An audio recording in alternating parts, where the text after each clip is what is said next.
Is the proposed draft national labour policy an apartheid-era job reservation policy, or is it protecting the interests of South Africans? Some of the questions we'll be putting to the Minister in a moment. And of course, that question has been asked by many. Labour and Employment Minister Thulas, Nxesi, my guest tonight, joins us to unpack this and more. Minister, good evening, and thank you very much for your time and joining us tonight on In Focus. Let's quickly start with this question. The ILO has, in the past, lamented the neglect by governments of the labour inspection, much to the detriment of the labour environment, where unscrupulous employers have flouted some of the requirements that are important in the promotion of decent work for all. What has happened that has led you now in this particular moment to awaken to this issue of labour inspections and relook at our national labour policy? It's not just now that we have awoken to this particular problem, but remember, for the almost 2 years we've been under COVID, it has been very difficult to roll out a number of our programs. And that's why most of our programs have delayed. Our inspectors were always there. Our inspectors were always going into the different sectors.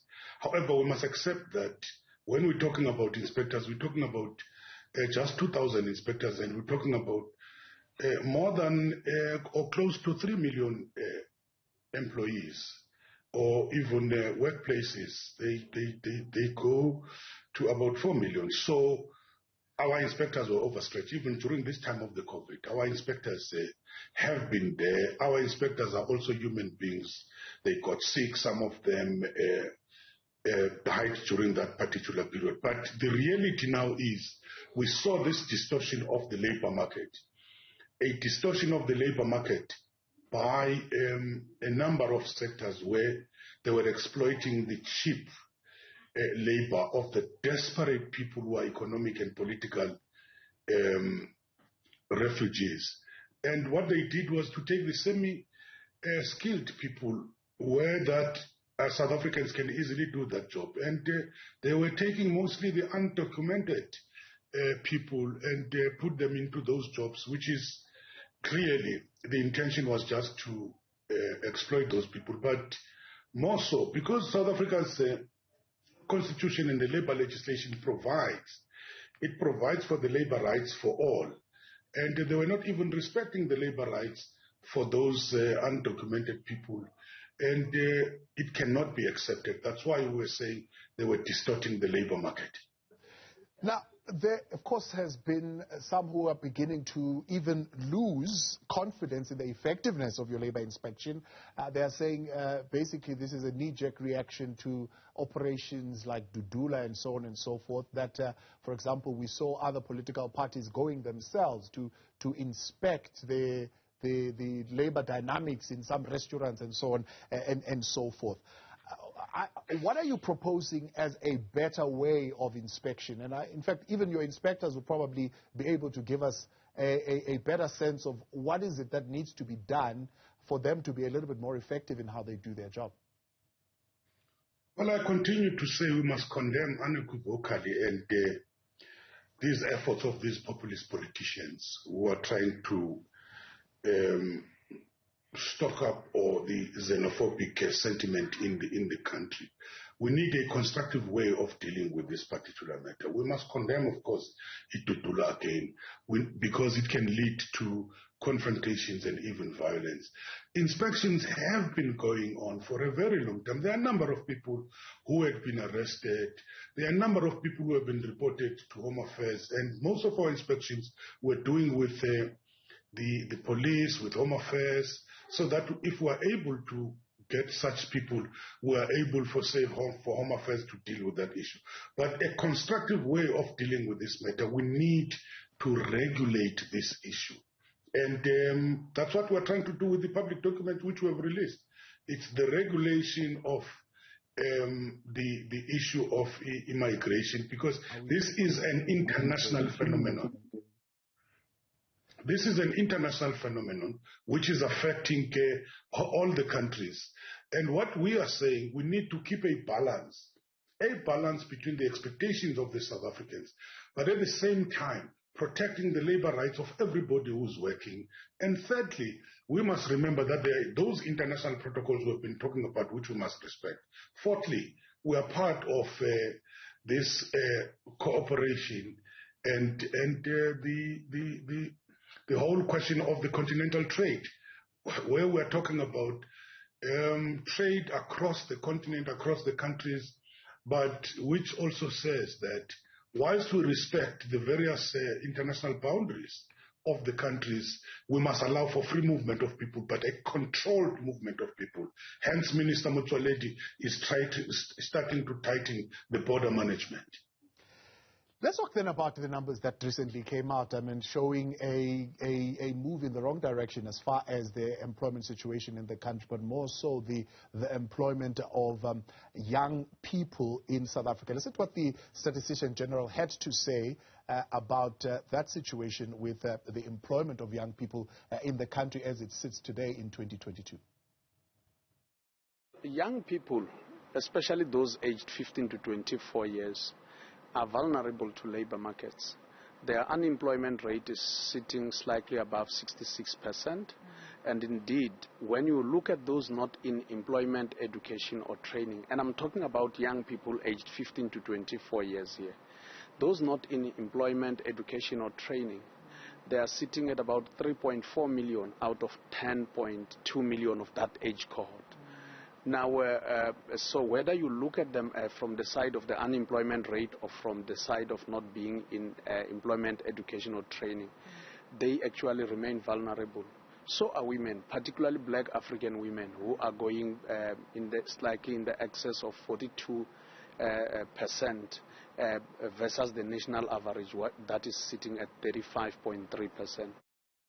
Mr. You'll agree, those are devastating numbers. The labor market largely driven by inequality in this country, as there is a significant number of zero earners, and those zero earners marked prominently by a high youth unemployment. Now, the current situation is such that our growth path has failed to provide sufficient jobs for the low-skilled who are unemployed in this country. The primary sector is eroding. Manufacturing sector is stagnant. There's a shift towards services sector, finance, transport, construction, and others, which require a certain degree of skill, however, be it moderate skill. Looking at that character of our economy and being service-orientated, are there opportunities now that we can see that the formal sector is not really going to absorb the people in the degree that we want to absorb them? I think we all agree that the figures which we received, which are very high, talking about 35.3% of unemployment rate in the country, with young people being the main casualties and women, indeed this is a catastrophe for the whole country, both in terms of what we would call the lost productivity potential and the consequence of increasing poverty and inequality. However, we need to put this matter very quickly into context and indicate that the economy was sluggish even before the pandemic, and that's a fact. It was going down. Secondly, the lockdown had its own thing. But there are interventions which have been paid, which have been put by a government in relation to the economic reconstruction and the economic reconstruction of this particular country and the recovery. Various interventions which are trying to look into that. And I think the president did talk about all those interventions where we're talking about how do we increase the public employment programs, the economic stimulus, the industrial plans, which will focus on labor-intensive sectors, as well as measures to reduce, the costs of doing business in terms of the administrative cost, what the president calls the red tape. When we're saying focus on the issue of energy security, focus on the industrial base and localization, this mass public employment, focus on infrastructure development, green economy, food security. And if you are able to do that, how do you revive tourism in this particular country? But it's not going to be an event. It is going to be a process. But there are specific programs which are targeting the youth, which are being done by the Department of Higher Education, working together with us in that particular area. For instance, the Department of Higher Education is committed to ensuring that the skills are not a constraint in the economic recovery. Hence, then, it has developed what we call a demand-led skill strategy to ensure the provision of the skills which are relevant in the implementation of the recovery plan. And other economic growth strategies, such as the sector master plans. But also, we've talked about the expansion of access to the relevant qualification for occupations in short supply, expansion of the workplace-based learning. The Minister Nzimande has talked about a program for the graduates who are going to be placed, a program 10,000 TVET graduates also who are going to be placed. So there are a number of programs which are focusing on the young people, but also as the Department of Employment and Labor, we are having our own activation or labor market activation program, which is also looking at the demand-led training with the objectives of training to fill the actual jobs. Yeah. So those programs, we're expanding them all over the country, but it's not going to be, as I've said, an event, a long process. You might see some of the results next year, but the stimulus package of the president has already delivered about 800,000 jobs, which we are able to see now. And there's an intention to increase all those, not just in education, whether you're talking about health, you're talking about the different sectors, in the green economy. So there's a lot which we are doing, but it's going to take time for us to be able to have the fruits. So South Africa is seen as what is called an outlier in as far as the services sector, because if you look at the rest of the continent, the services sector is really looked at as low productivity sector. In our instance, it is seen largely as a high productivity sector, particularly if you look at the categories of horticulture, tourism, which you've already mentioned, and agro-processing. Out of 8.9 million formal private sector jobs created in the sector, the services sector, it accounts there for 68%. That you're looking at the numbers in 2019. So there's a potential here to hire a whole lot of people in this category if we do what is required in terms of increasing the operating scale of this sector. What are we doing in practical terms to increase the operating scale of this sector in removing those constraints of poor infrastructure, of inadequate skills, and enabling competition? That's why the country is talking about we need to focus on those particular areas. And at the core of it is the issue of skills training, and digitization, training the young people in terms of the latest technology and so on. And you're correct, we're moving towards the services sector, and we need to retrain our people to be oriented into those particular sectors. But we also need to talk about how do we grow small businesses. This is an issue which has been raised several times, that a lot of jobs can come from the small businesses, which include the services we are talking about. Currently, our economy is dominated by the big companies, and these large businesses are not necessarily the major creators of jobs. Yes, in one particular sector, but the key is going to be these small businesses. And we need to talk about, are we doing enough in terms of the SMMEs? And the level of investment also by the private sector is a major contributor to the problem which we're facing in the country, because they have not been able to invest as they are supposed to do. This is a matter which we have to deal with. And you can see what is happening. There has been a debate about the issue of certain structural reforms when it comes to a number of issues. You have seen that Minister of Digital Communication has also moved in terms of the issues of the spectrum and to deal with that part of the infrastructure which we believe that it can be able to enhance giving more services and at a speedy way. And also, I think the issue of the support systems for the startups, which is not well developed in South Africa. And I think the issue of access to capital for the black businesses, commercial banks in this country are too risk averse. And I think if they're using the money from the South Africans, they need to invest it in the development of these small businesses. It's going to be very, very important that they play in their game in that particular area.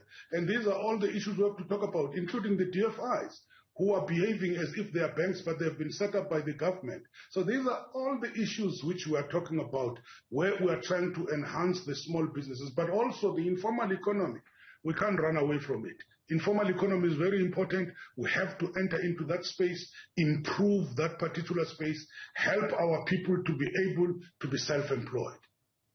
Many have been very critical of your department in particular, Minister, saying you've been quiet where rapid technological changes and new production methods, for example, in manufacturing, have not protected the jobs of workers. Manufacturing, if you look at the stats in 2020, 2021, I think marginal growth of about 2%, yet manufacturing let go of 85,000 employees, and largely because, well, the pandemic, but the other reason is because they have changed their production methods and they've introduced rapid technological changes.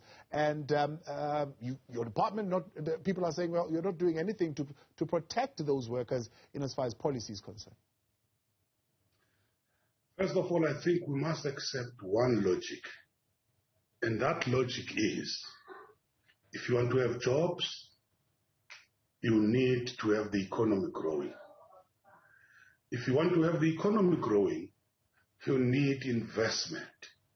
Investment including in the people. Investment and skills training in terms of what the market needs. If you have a skills mismatch, you're not going to be able to deal with that. And I think there's a lot which has been proposed by DTIC in terms of localization, in terms of the various master plans, in terms of reviving manufacturing in this particular country. But all those things, they go together. That's why the president has been leading the issue of the investment, that big companies or investors, international, must invest in this country so that we can be able to revive and reindustrialize our country and localize and produce more goods here. Then we'll be creating more industries. But it needs to be treated as a package, not in isolation. By the way, it's not, if people think that this is the responsibility of the Department of Employment and Labor, I think they are making a mistake.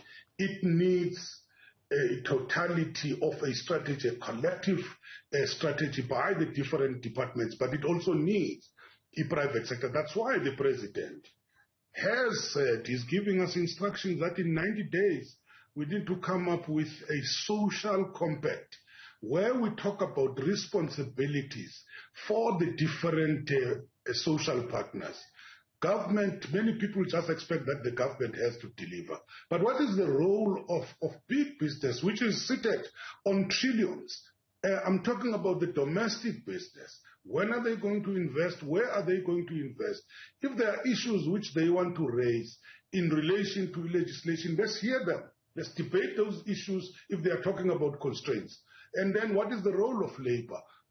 Where can they play a particular role? So this is the discussion which we are having, and we must be able to announce and say, what is the responsibility of all of us in this country, given the economic situation which we are facing and the crisis of jobs and unemployment. We have Minister of Labour and Employment, Minister Thulas Nxesi, and talking, of course, about how the recovery is impacting on the labour force in the country and what are the remedies that can be put in place to mitigate against the massive unemployment challenge, especially as characterized in South Africa by a huge number of young people who are zero earners currently in the country.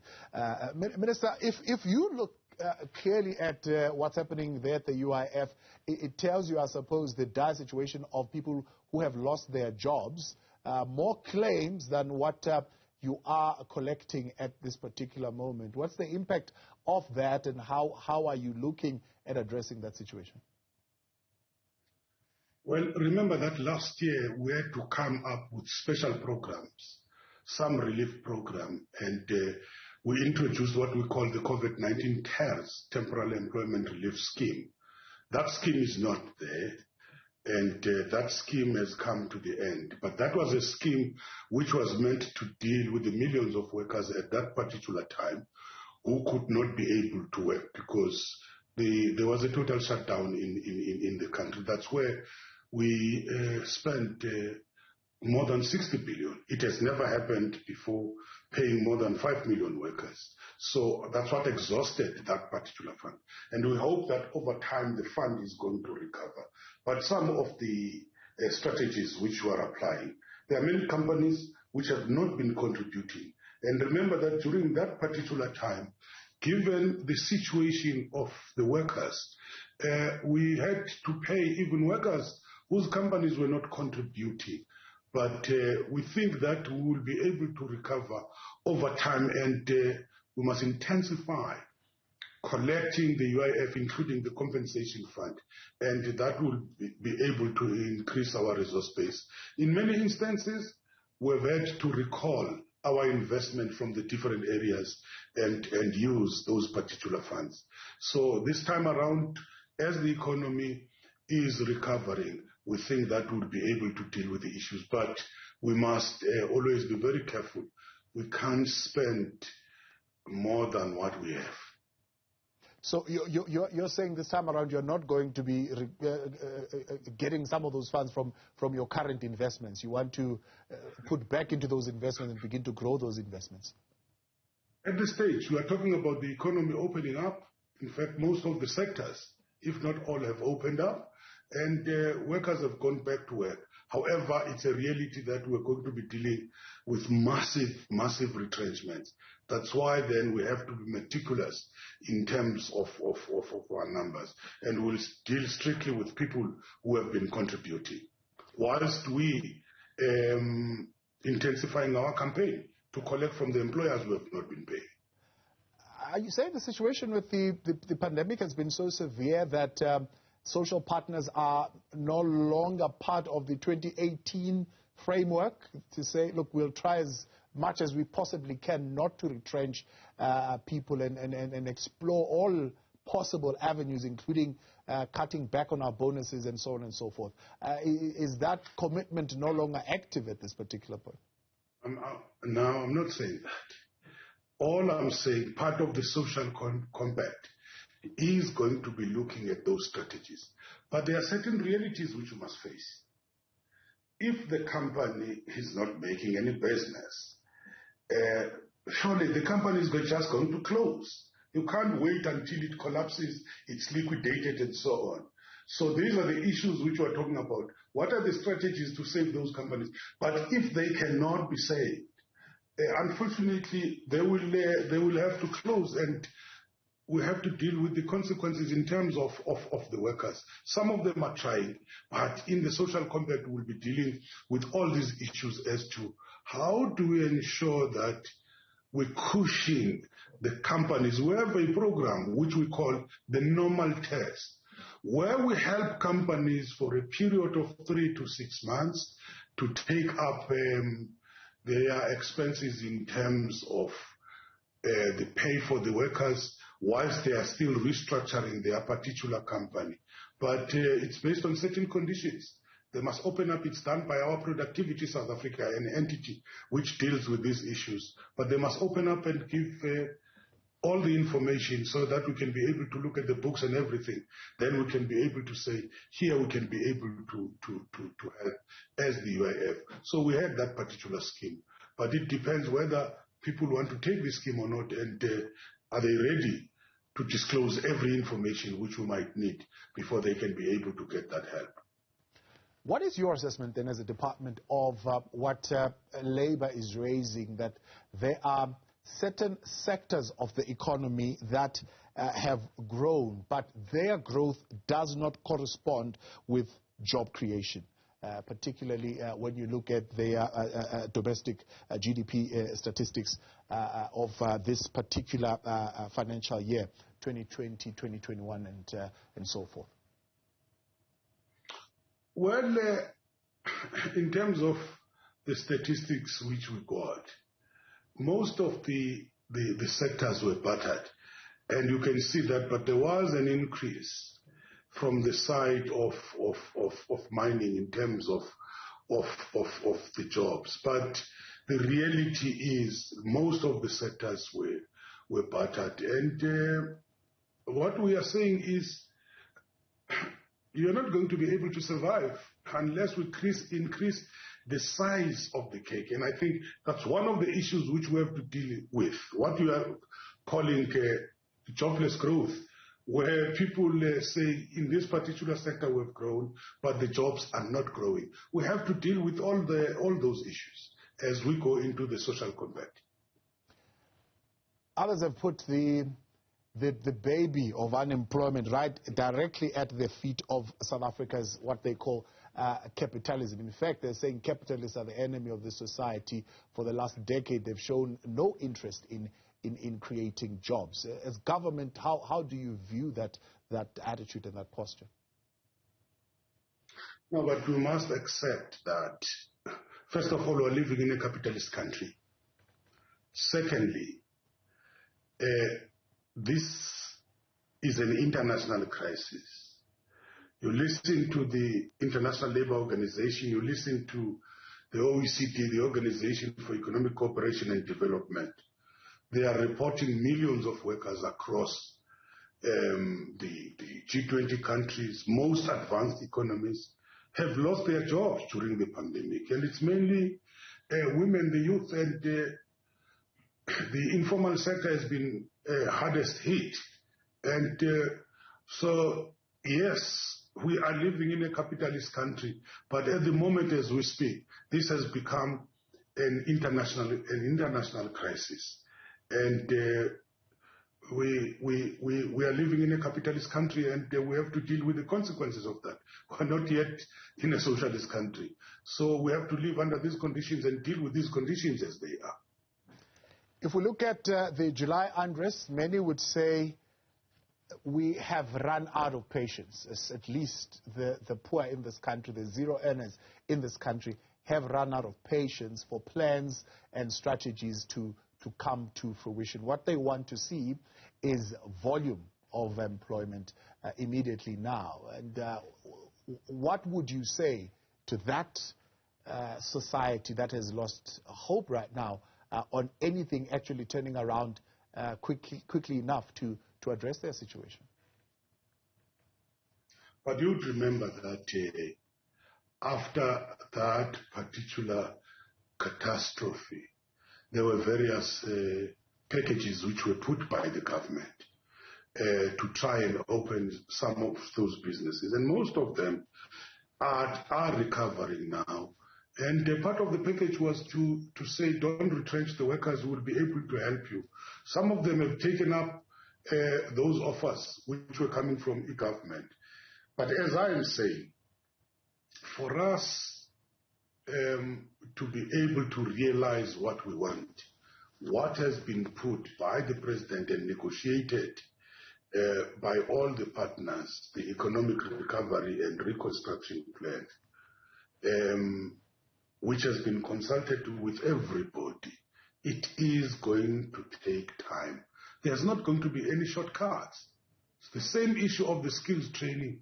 There are no shortcuts. We will just have to accept that it is going to move on like that. President raised a very important question. when people were debating the issue of the 350.